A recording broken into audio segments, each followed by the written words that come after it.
Main deck Pyroblasts, eh? Yeah, sure, why not? I'll take the hit. If you want to see the deck list, it is down in the description somewhere. Hello there, Jecht here, playing a league with this red-white value deck, which recently went 5-0. It has main deck Pyroblasts, and that's the gimmick. I'm playing exactly well, not quite exactly the same deck as the mysterious person in the mysterious person from the internet originally played. I have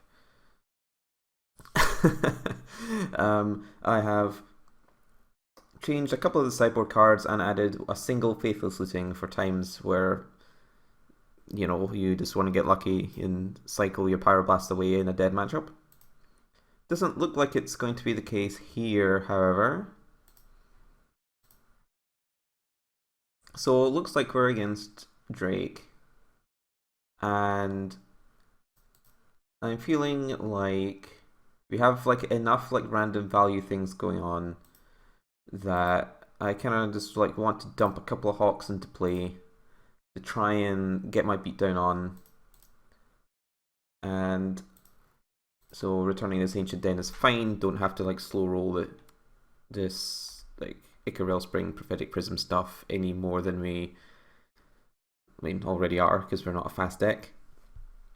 But it seems likely that our Glint Hawks are going to die, so at least trying to get one of them in play seems like a good idea. I'm also not playing out the Thrub Inspector just yet, since I want to hold up this Pyroblast in case they play like Archaeomancer to get back Lightning Bolt, since that seems like it would be a pretty good play for them this turn. Ideally, Pyroblast counters Mulldrifters, but I don't really like to try and counter other things. Evoked Mulldrifters are actually okay though, since it's just a divination, and I can cope with a divination.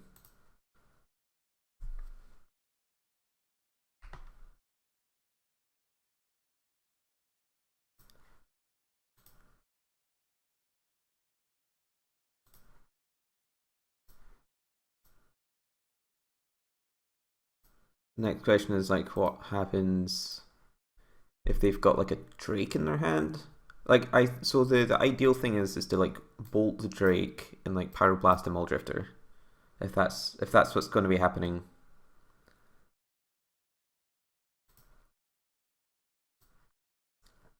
Do kind of want to draw one more land though.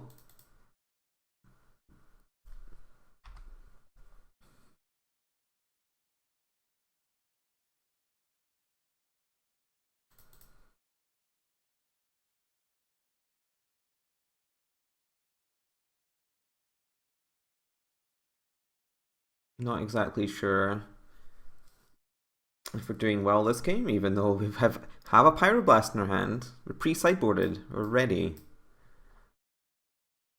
Okay, that's nice. I appreciate drawing that extra land there. So now we can like deploy some more of our cantripping stuff and creatures and that sort of thing without leaving our removal shields down.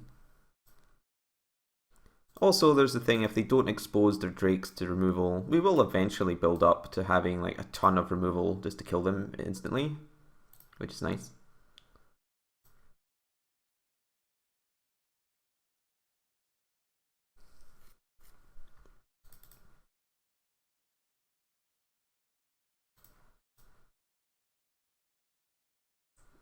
I'm not going to bother replaying the Prism again because I don't want to lower the shields. And we can also just sacrifice this clue if we feel like it.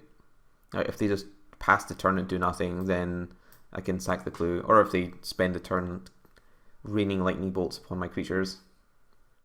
I hope they don't have a main deck Dispel. Okay, so as I say, Drake can resolve, but I'm going to bolt it first. since I'd rather get it dead rather than letting them untap and having actual counterspell available. Although I guess this means that if they have Muldrifter, they could have played it with counterspell backup. That would have been kind of annoying. Not anymore though. Compulsive research, still relatively okay.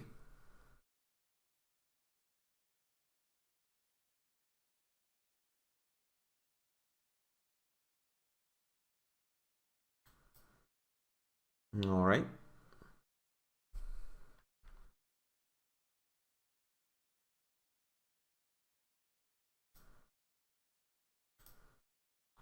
It is important to note that we don't necessarily always have Metalcraft if we sacrifice some clues.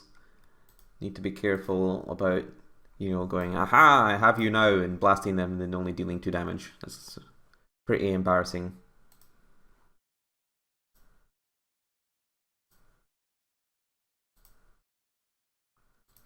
Given our color makeup at the moment, I think I'll just play the Wellspring rather than the Prism, in the off chance that we draw Kudoltha Rebirth.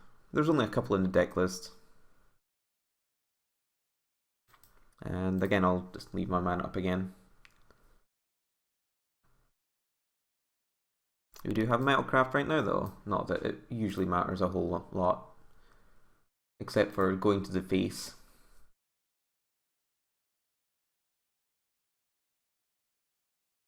Thrive Inspector, no longer getting any work done. Unless we draw Bone Splitter. There are a couple of Bone Splitters in the deck list.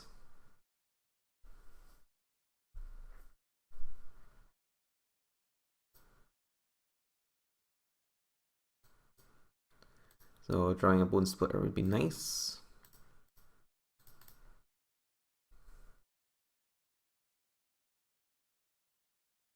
Well, there's that Kudoltha Rebirth I was talking about. I'll go ahead and play that right now so I can draw a card. Maybe I'll draw a land. I did not.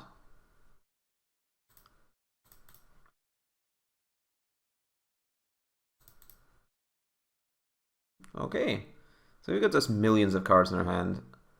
I don't want to tap out. I really kind of want to draw land there. Possibly I should have just played Faithless Looting. And like I could still play Faithless Looting, but then I run the risk of like if I just don't draw a land, then it's a complete disaster. Since then my shields are completely down.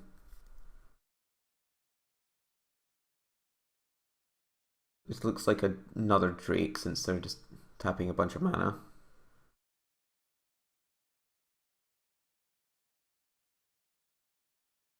Yep, and they also have another Boiler Works.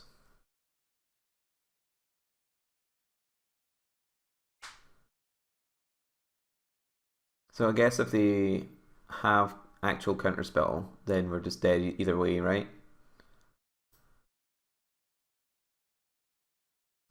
Because if we let them untap, they'll be able to cast Ghostly Flickers and Archaeomancers and stuff and still be able to counterspell my Pyroblast or Lightning Bolt or whatever I try to play.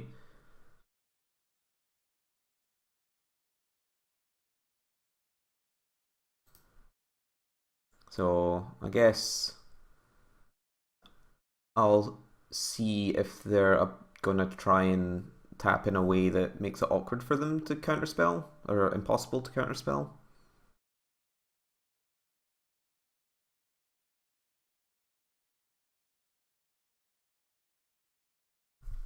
It feels like if we're 20 cards deep in the deck, would be a lot better if we drew like just one more land, then we could actually deploy some cards and be able to hold these up. But like I feel like it must have been a problem. Like you could argue that I should have counterspelled one of the compulsive researches. But compulsive research isn't really a card that, like it's a fine value thing, but it's not like the massive beating or tempo blowout when you like Pyroblast a Muldrifter.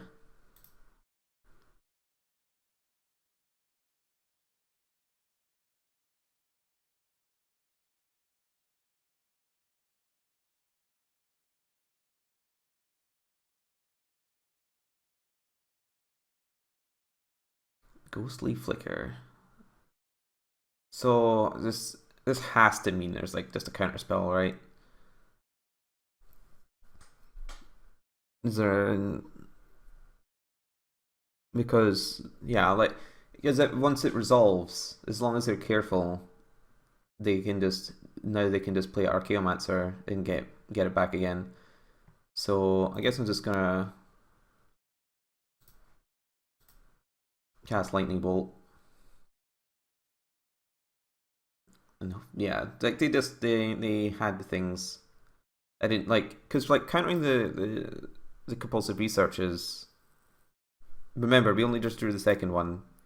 So using our only Pyroblast on like a random compulsive research mid game when we didn't have that much clock doesn't really get us too far, I believe.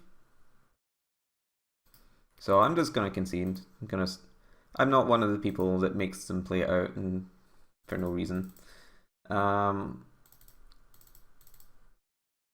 So here come in some cards. So I get to take out this Faithless Looting since clearly I don't need to cycle because all my cards are great.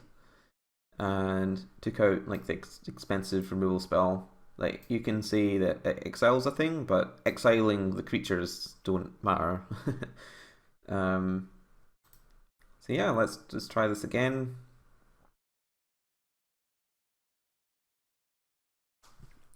And I guess it's possible that I was just tight enough on mana that I should have just spewed off one of the Pyroblasts.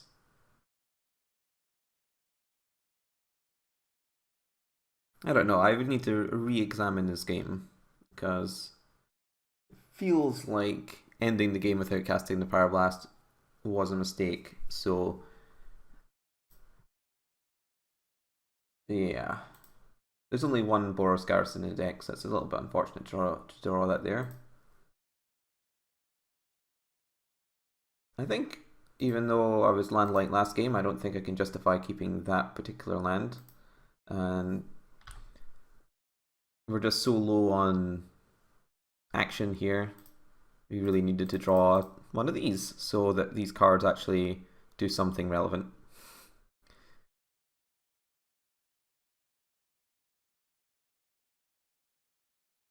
Let's see. I guess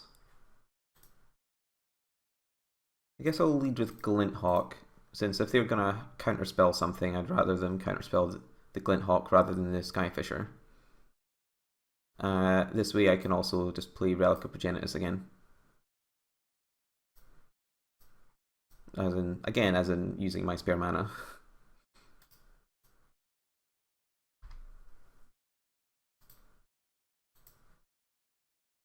That's incorrect. I should have just tapped this immediately to just remove this for sure. Because now if they have like a Terramorphic Expanse in their deck, then I can't remove it.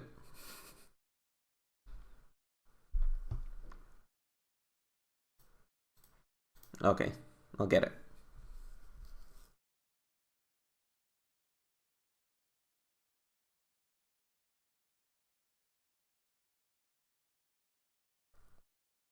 So we're in for a long game here. I mean, they've got 7 cards. We have 3.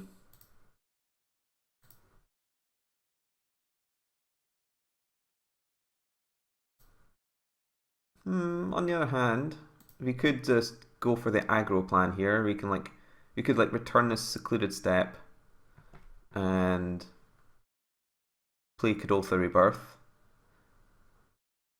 Or I can like return the Wellspring and play Threadman Inspector. This plan gets us more long-term value. But I guess this Kadoltha Rebirth doesn't get any better as the game goes on, I guess. Alright, I guess I'll go aggro considering the low amount of cards we have in our hand.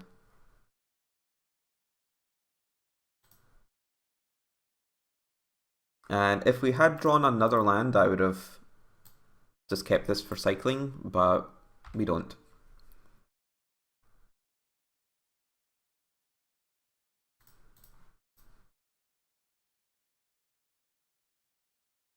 So This is the main problem with these goblins, is that if they just play Seagate Oracle, they're just bricked until I draw Bone Splitter.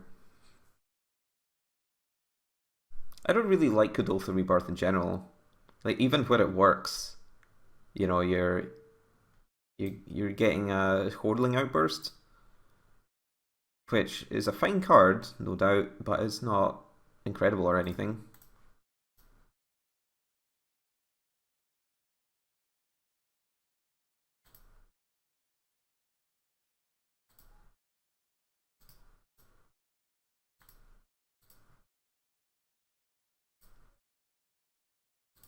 I think what I'll do here is I'll lead with the Inspector and sack the Clue.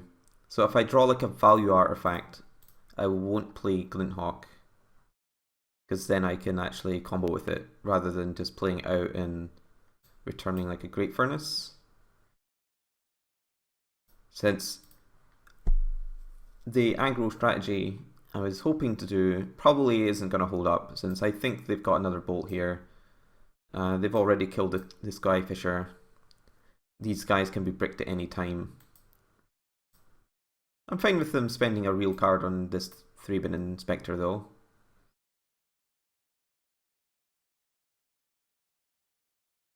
If this is a Mulldrifter, it's probably game. Yeah, nice.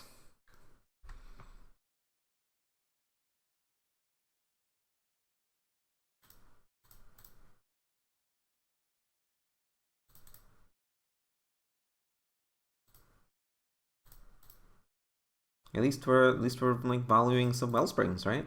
Everything's fine.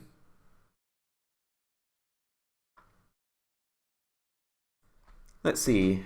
So if they just have the combo, I guess we would die if I played Glinthawk, even though I kind of want to.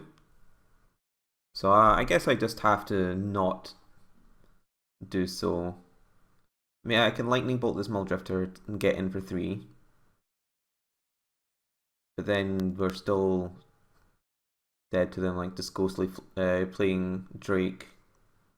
Like land, Drake, Ghostly Flicker, Archaeomancer, Ghostly Flicker. I guess we might as well try and use these disruption cards that we have put in our deck, seemingly for this precise reason.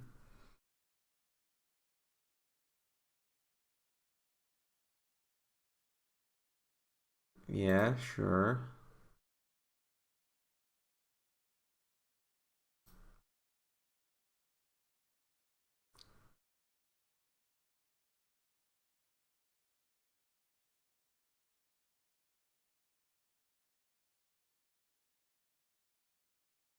Okay.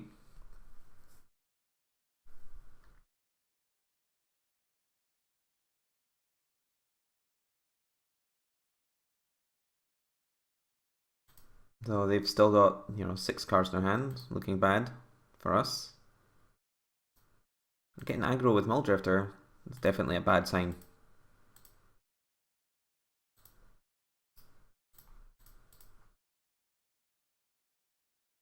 This obviously taps us out in case, so if they just fire off a Ghostly Flicker right now to draw a couple of cards, I guess that's fine.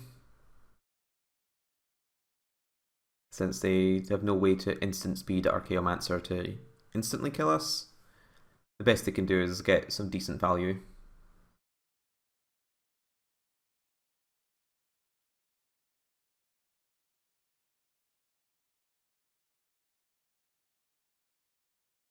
Or my opponent can disconnect. I guess that's technically an out. I guess I'll just leave this here and then come back whenever they come back. Now it's my turn. Brilliant. So if I do fire off a Galvanic Blast or Lightning Bolt to kill this Drake, they have the capability of responding with a Ghostly Flicker, but then I can then follow up with like another Lightning Bolt or Galvanic Blast, but it sounds like a bad outcome for me. So I need to try and make them do something. and then react to that with my multiple spells. Counter spells. It's sad times.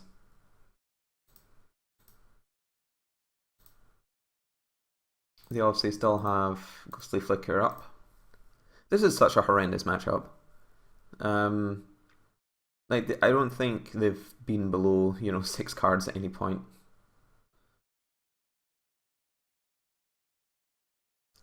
Well, let's see. I'm gonna fire off this lightning bolt now, because if they counterspell it, I want an additional couple of cards of theirs in their graveyard.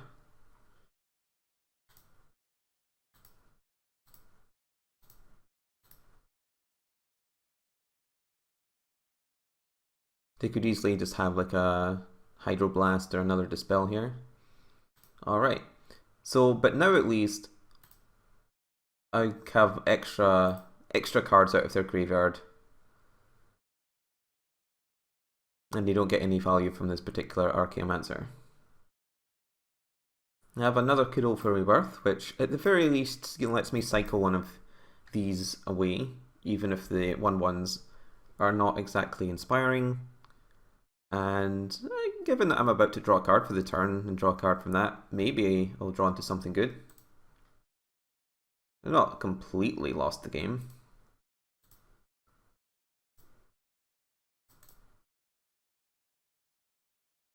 Well, double Galvanic Blast. Maybe that means I should clear out their creatures, huh? While they're tapped out and they can't cast Ghostly Flicker. So I'll take out this one and the Muldrifter. I think them flickering the Muldrifter is the worst. It takes an extra Archaeomancer specifically for the Drake to be relevant that it's being flickered.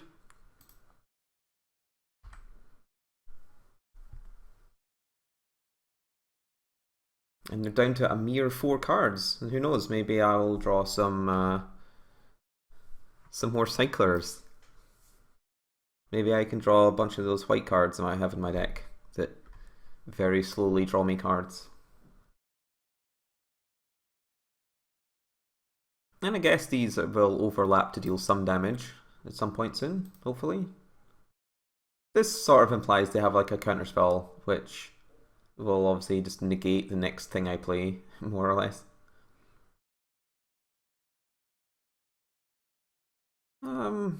That's kind of interesting. Because I could like blast the Seagate Oracle. Like, assuming they have a counterspell to stop it though, then not much happens. But I guess if the... So if I just attack with everything, you block 1, take 5, go to 9, then blast, theoretically put them to 5. I'm not too confident about that happening.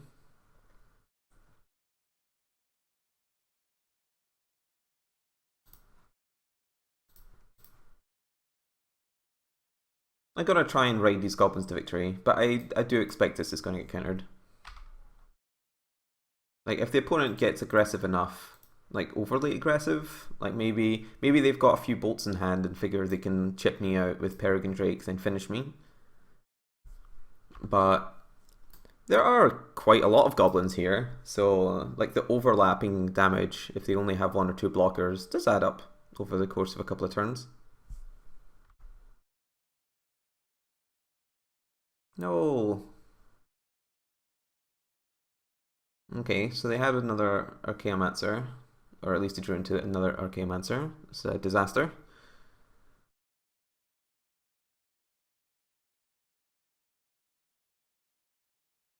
Alright, so in this scenario, I don't think it's basically the same as to whether I like return Icarus Wellspring or Secluded Step. But if I was to... So let's say I returned the Icarus Wellspring, so that's 2 mana for Sky's Fisher, 2 more for Wellspring, then if I draw like another Prism or Wellspring or something, that taps me out, so I can't draw like a Pyroblast or something after that. But if I Skyfisher, return step, and then cycle it, then that's only 3, so I could still draw into like a Prism and then another 1 mana spell, which is, my deck is primarily 1 mana spells.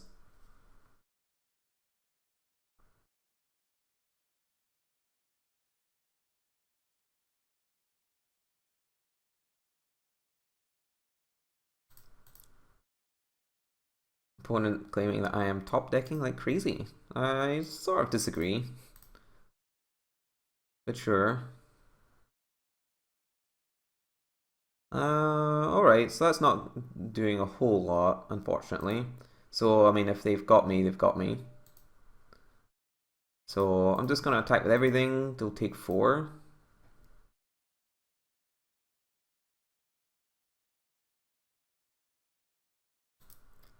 And if they just have it, then that's fine. There's no like 0 mana cards I can draw into. Although I guess I could draw into like enter the battlefield top thing. Opponent definitely being very rude now, because they're just claiming that this is some absurd top deck when, I mean, it's a 1-2. It doesn't do anything in this board. But sure.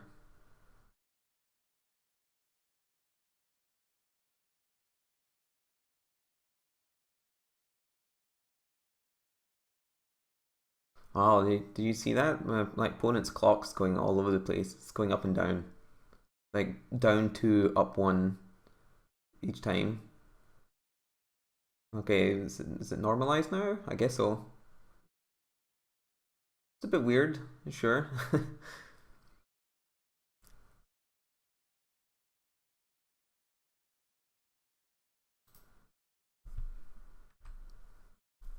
Okay.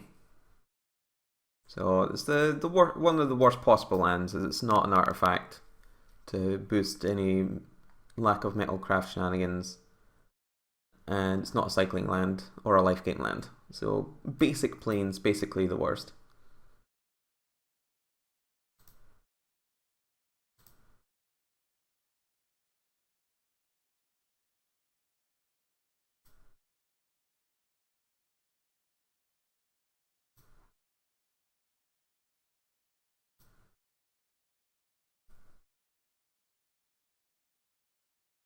I feel like the opponent's draw, since they didn't really have the don't have the combo, it's definitely, this game is definitely winnable if we had a Bone Splitter to make these cards real, these 1/1s real threats.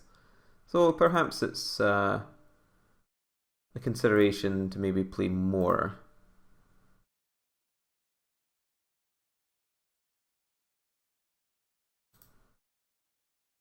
Okay. So let's see, that's 3 of their counter spells down, so they only have 1 left. I could attack in with everything, and then that would deal them 1 point, so that if I was to draw the last Galvanic Blast, I could kill them. But it doesn't. Maybe I should have done that, because I guess now they can leave enough blockers up. Yeah, it's probably incorrect by me there. The chances of that resolving are fairly low, I would have to say. Like, but I guess you've got to play to your outs. Oh well, I mean, they're attacking with 2 creatures again, so they are giving me the potential for like 1 point of overlap damage. Okay, not anymore. So yeah, I guess, so if I draw Galvanic Blast here, it's definitely my fault for losing this game. I'm probably losing the first game too.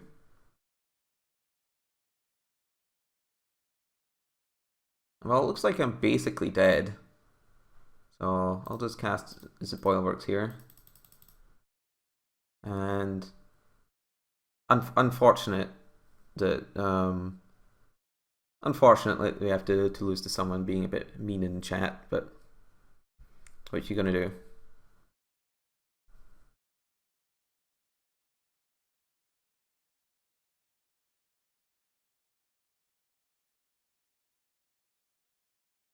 Yep.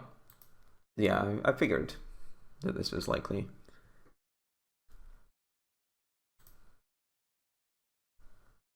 I guess if the opponent had been doing this sort of stuff in the first game, I would have made them play it out, because it's the only sort of karmic punishment you can dispense if someone's being mean.